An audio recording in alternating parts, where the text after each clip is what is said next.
They say courses are passive income, but is it really true? Today, I'm really excited because I'm going to take a little bit of a divergence away from my typical content about business finances to talk about something that's actually pretty personal to me, and that is my journey to become a course creator. Now, if you don't know, one of the main reasons that I can actually show up and make these YouTube videos for you all is because of the fact that I don't have clients anymore. I used to, but I moved away from a one-to-one business model back in 2019, and I've never looked back. And if you're wondering how I did it, and you've been maybe thinking about doing something similar yourself, today I decided to bring on my mentor turned friend, Amy Porterfield, who is really the person you want to listen to when it comes to course creation. She taught me everything I know, not just about how to create a course, but also how to market and sell it. So whether you're thinking about it or just want to hear a little bit of the behind the scenes of my journey, definitely make sure to stick around. And if you are curious about course creation, make sure to stick around until the end because Amy's going to tell you exactly what you can start doing today that's going to help you reach those goals. And just to help you jumpstart your journey, I've compiled all of my favorite course creation resources over at jamietrull.com/course creation. I hope you enjoy my conversation with the amazing Amy Porterfield. All right, I am here with the amazing Amy Porterfield. She is here. She comes back every year. We like to have her on around this time to talk about one of the things near and dear to my heart, which is course creation. So I am a digital course creator, as most of you know. It's something that I love, and I learned literally everything that I know from this woman right here. So if you don't know Amy, if you've been living under a rock, this is Amy Porterfield. Amy, tell us a little bit about yourself.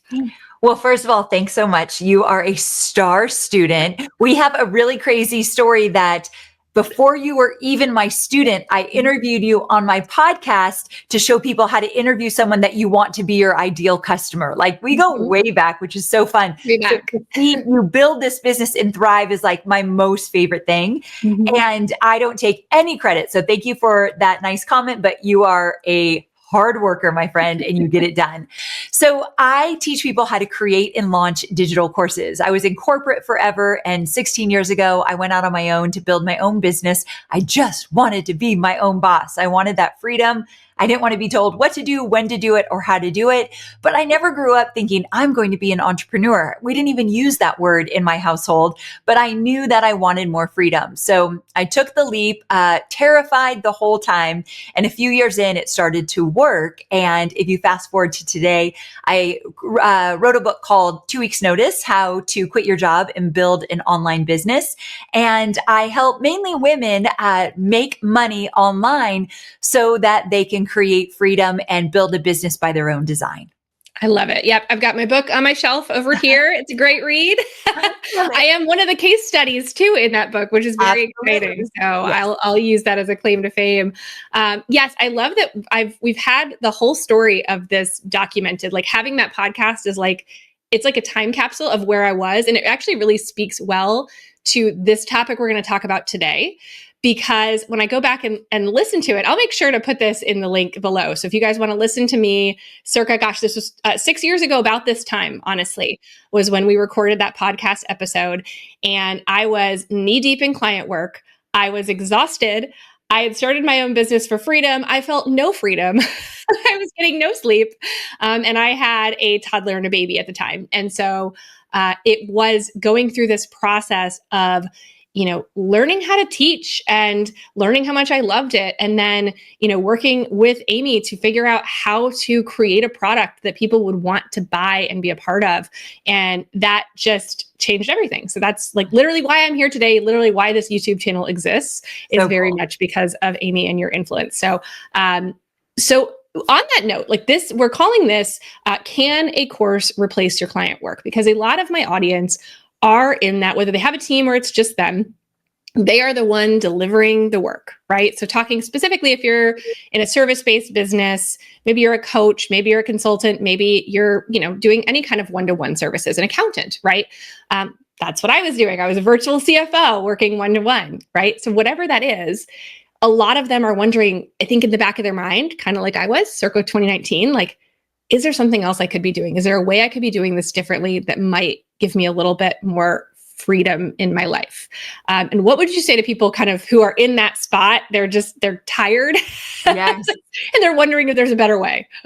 There absolutely is. And if you have just an inkling of, could this work for me? I really want you to be open-minded as Jamie and I go back and forth with this topic, because I've seen it work over and over again. Jamie's a perfect example. I'll share a few more stories with you. But here's what I want you to know. If you are in a service-based business, a lot of times what happens is you think, well, Amy, I do the work for them. Like, I need to show up for them. There's a lot of one-on-one pitching and catching, lots of conversations, and it's very personal to the client I work with. How could that ever work inside of a digital course?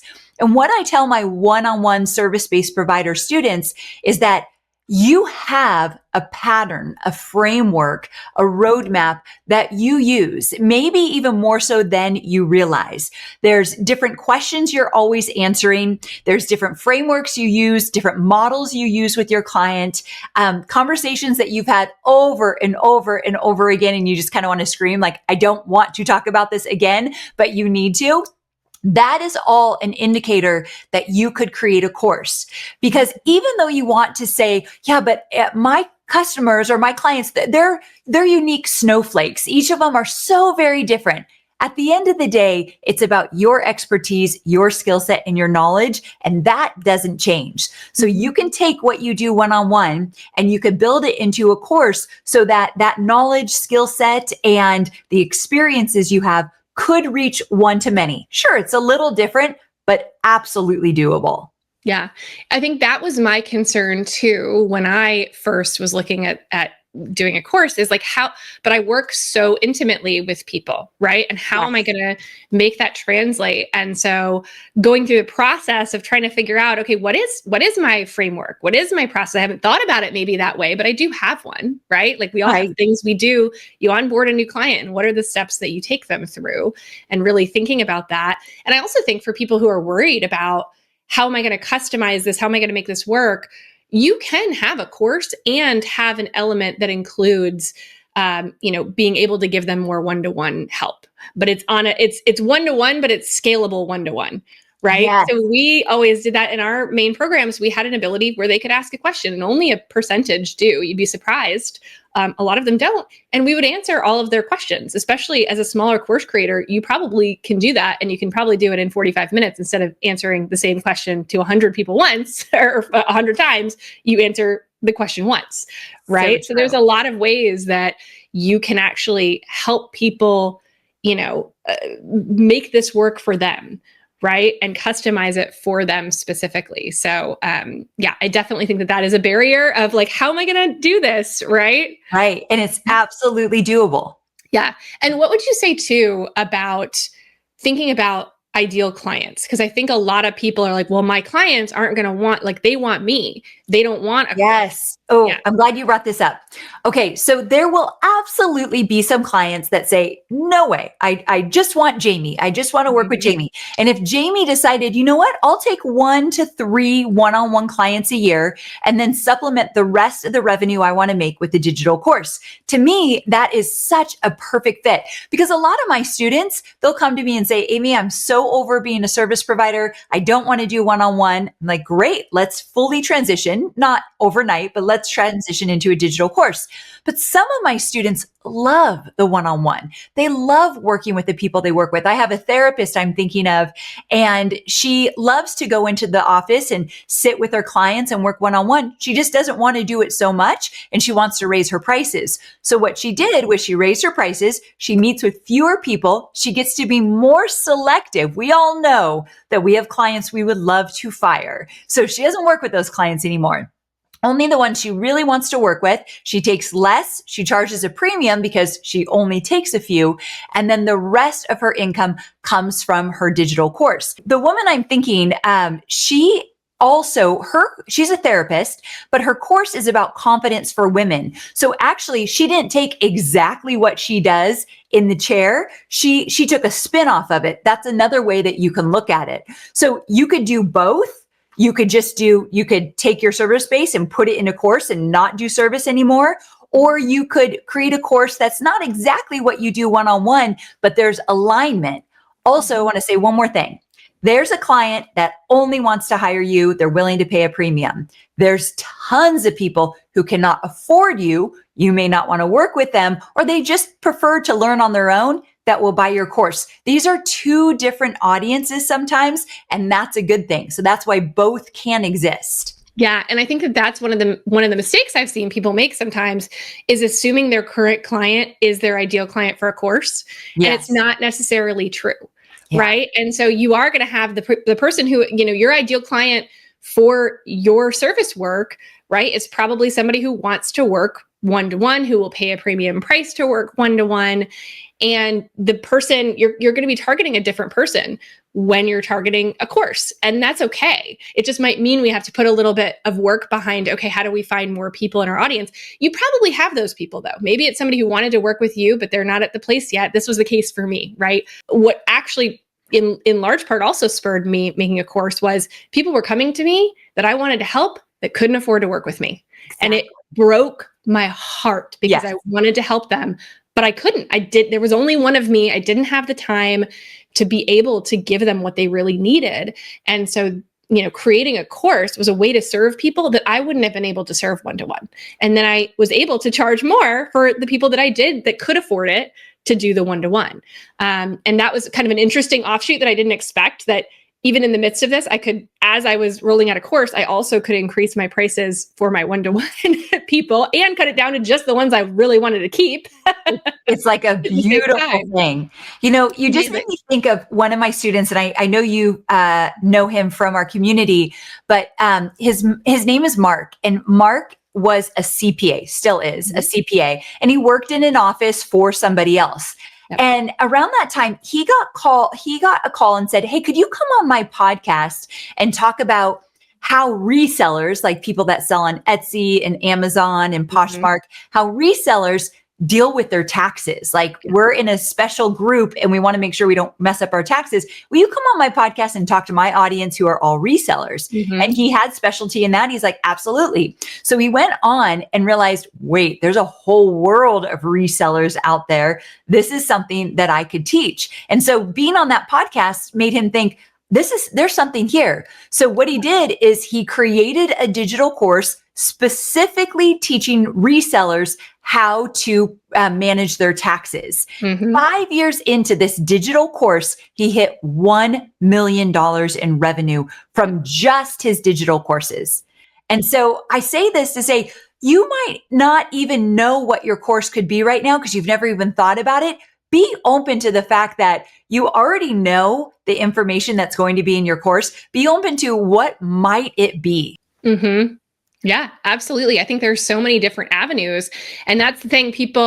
You can also change it, right? So that's the thing. Like mine has, there have been iterations of my courses and the things that I offer in my business based on what people are wanting at the time. And so you don't have to overanalyze. It's just a matter of doing the thing, putting something out there, and then knowing like, okay, I'm going to take lessons and learnings from this and then, continue down the direction. And eventually it's shocking what can happen in your business. And so I first started, I had that problem. So one problem I know a lot of service-based people run into is, but I don't have time to create a course because I am serving all of these people. And how am I supposed to do that at the same time? So I know what I would say, but what would you say to them, Amy? Okay, well, I would love to know what you would say. But first of all, the fact that you don't have time to do this is the perfect reason why you need to do this. That's exactly what I would say. Okay, good.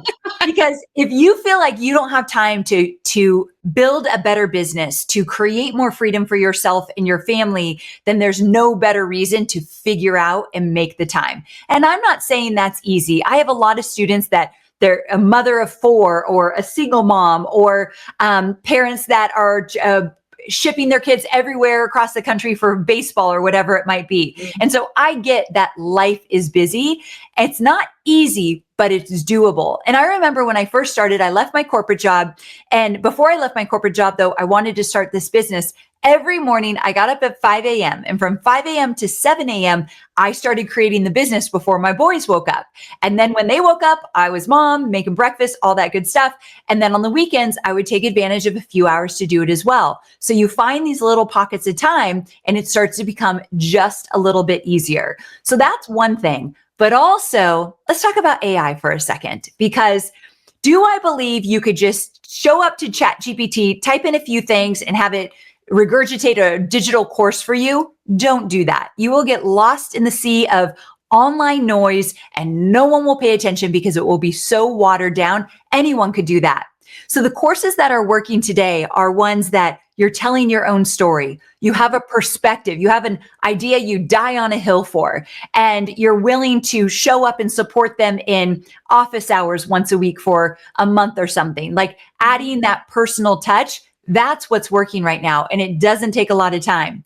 However, using AI to help you get started with your outline, using AI to make your emails better, using AI to do your research all day long. Like if you've waited to create your digital course and you've thought about this for a while, you are so lucky you waited, because it's never been easier if you know how to use AI right. So it doesn't take away all the magic. I've been saying the same thing to other course creator friends. Good. That I'm like, man, I had to write all this from scratch. I didn't have this like amazing assistant that could help me refine my messaging, brainstorm. I mean, it's so good at brainstorming like ideas for webinar titles or for my course name or all these things, right? There's so much more available. There should never be a time anymore where you're just sitting and have no ideas, right? Like Agreed. It's great for bringing those out. I agree. It's definitely a support and augmentation tool and not something to replace humans, because it's very obvious. We all know. We can spot it from a mile away, right? Absolutely. Yes. So easy. All the M dashes. Oh, the M dashes. It's driving me crazy. Why can it not do that? I tell it no M dashes and it's still like, okay. And then, that's cute. Anyway, here's another one. Yeah.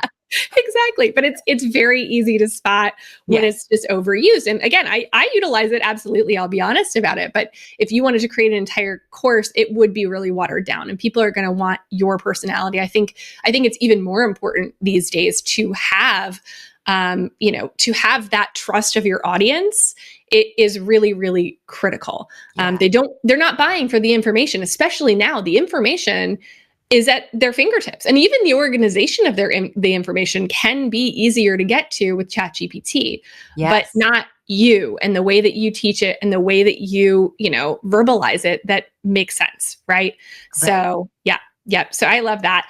So then how do people get started in terms of, okay, I want to make this happen. I can carve out some time, do I need to like get rid of all my clients?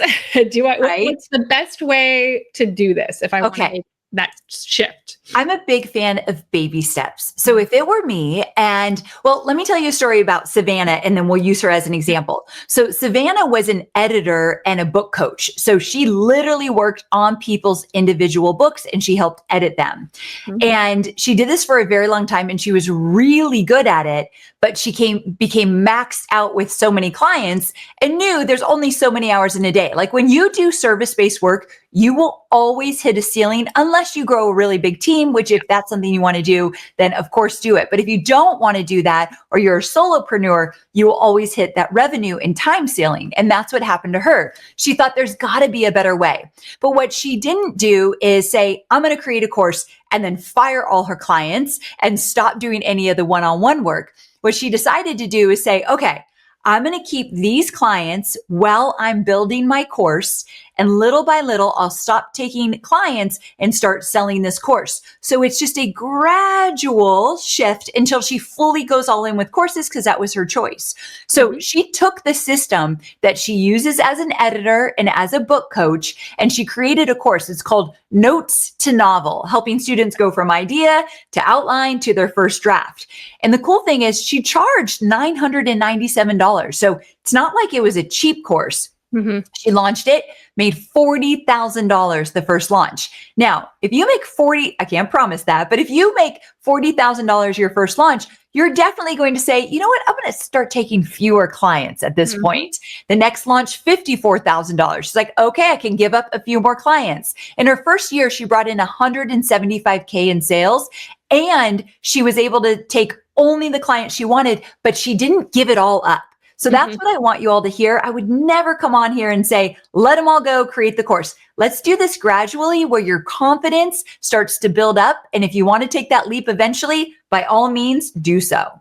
Yeah, I totally agree with you. That's how I did it too, is I wanted to clear some time to have some time to create the course and really embrace it. So I did stop taking, new clients on, and most of mine were under a particular contract. So I just didn't extend their contracts if the contracts went up. So it kind of was this gradual thing where I ended up with just the clients that I really, really wanted. But I did my first launch, and it was 44,000. And then I was like, well, I mean, there might be a future here. You kind of start to think like maybe, when you think about how many clients and how much work and how many hours would take me to make $44,000 that I could make with a course. And yes, there was a time investment. Like I think people need to know, right? There is an investment involved, but that upfront investment is one that can hopefully then, it's not just time spent, like sometimes service-based, it just feels like, you're not helping yourself in the future. You're just kind of getting by today. Right. Whereas investing in creating a course is creating an asset. It's really, I'm a CPA. It's an actual asset, whether it shows up on your balance sheet or not, but it is an asset. You own it and you can utilize it and get a return on it, into the future.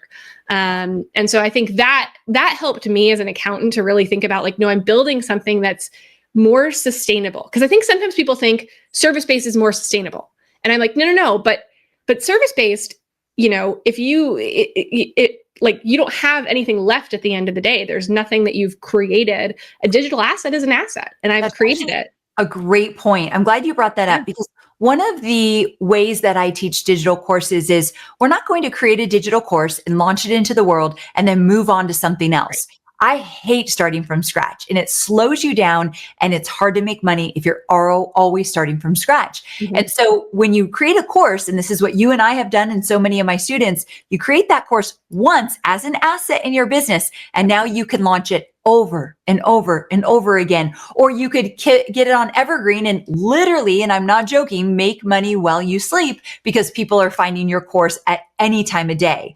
And so that's another thing to think about. We're not recreating the wheel every single quarter. It's the same course. I have launched the same course since 2019. And every year it gets more profitable and more profitable because I get better at promoting it, which you become a better marketer as well.